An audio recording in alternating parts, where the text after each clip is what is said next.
Being psychic, brilliant, and completely emotionally detached might sound like the perfect life.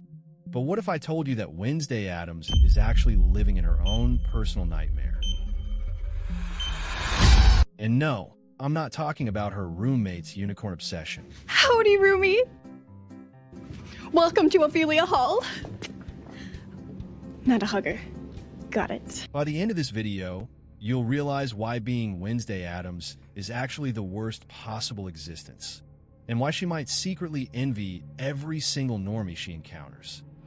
What's up, everyone?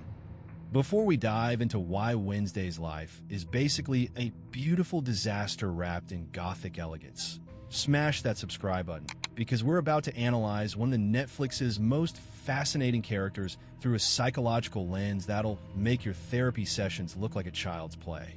And stick around until the end, because I'm revealing the one thing that would actually fix Wednesday's entire existence, and it's not what you think.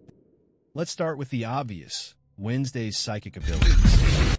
Now, having visions of the future sounds cool until you realize she has zero control over when they happen. Imagine being in the middle of a fencing match and sudden seizure-like episode where you're transported to witness some traumatic event. She can't turn it off, can't control what she sees, and most of the time, these visions show her horrible things that are about to happen.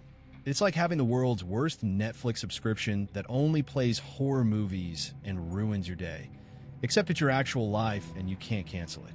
Plus, try explaining to a paramedic why you just collapsed muttering about ancient outcasts and blood sacrifices. Good luck with that therapy session. This is a safe space, Wednesday. A sanctuary where we can discuss anything. What you're thinking, feeling, your views on the world, personal philosophy. That's easy. I think that this is a waste of time. I see the world as a place that must be endured, and my personal philosophy is kill or be killed. But here's where it gets really dark, and I mean really dark.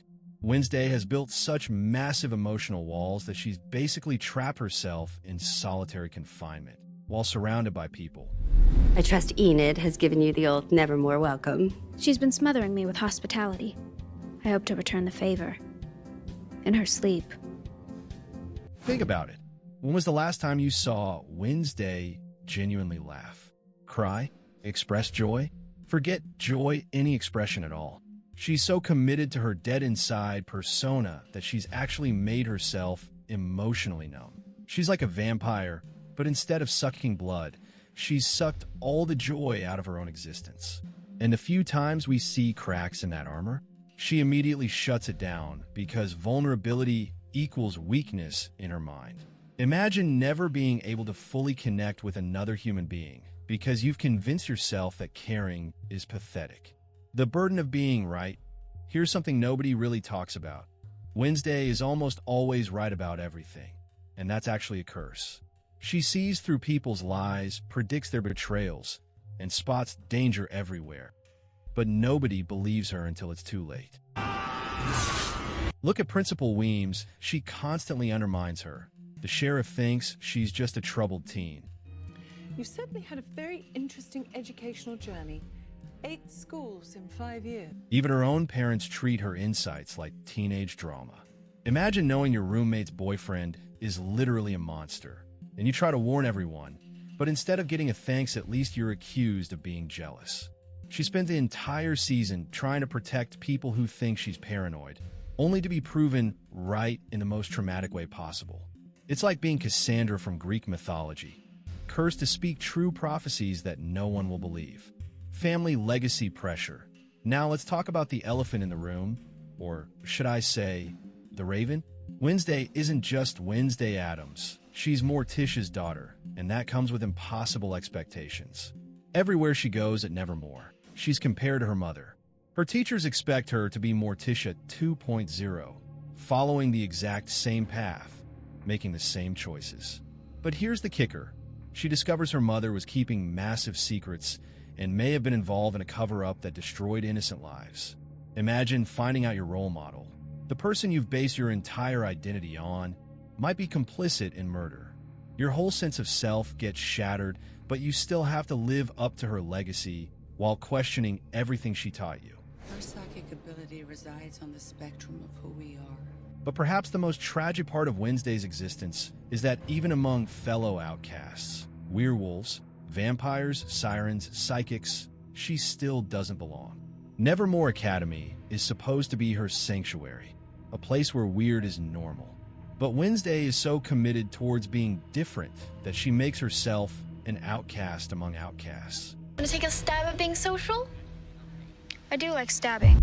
She rejects the school traditions, refuses to participate in social events, and maintains her superiority complex even when surrounded by people who could actually understand her.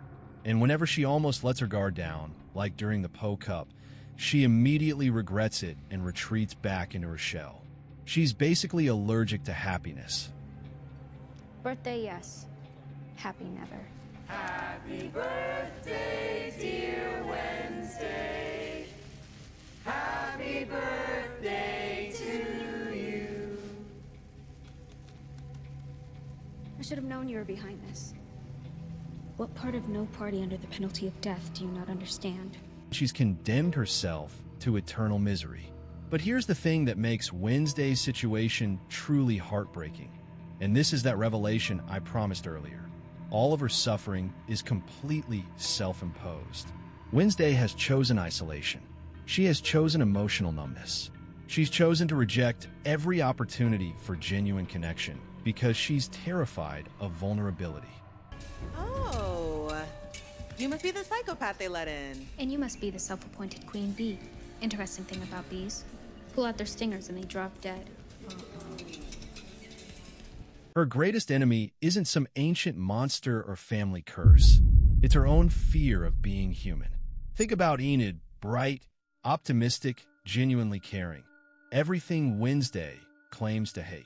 But watch their scenes again. Gee, you look perfect! Only thing, where are your whiskers? Enid is the one person who consistently breaks through Wednesday's walls. And instead of embracing that connection, Wednesday fights it at every step of the way. Your followers are clearly imbeciles. They respond to your stories with insipid little pictures. You mean emojis? It's how people express their feelings. You know, I realize that's a foreign concept to you. When I look at you, the following emojis come to mind. Rope, shovel, hole. So what do you think? Is Wednesday Addams living her best life? Or is she trapped in a prison of her own making? Drop your thoughts in the comments below. And if you think I missed any reasons why Wednesday's existence is basically torture, let me know. If you enjoyed this deep dive into Wednesday's psychological nightmare, you'll love our next video on why Enid is actually the strongest character in Wednesday. Don't forget to like this video if it made you appreciate your own emotional availability. Subscribe for more character breakdowns that'll ruin your favorite shows, and ring that notification bell, because trust me, you don't want to miss what's coming next. Until next time, remember, sometimes being dead inside isn't as cool as it looks. See you later, alligator. Of course, the first boy I kissed would turn out to be a psychotic, serial-killing monster. I guess I have a type.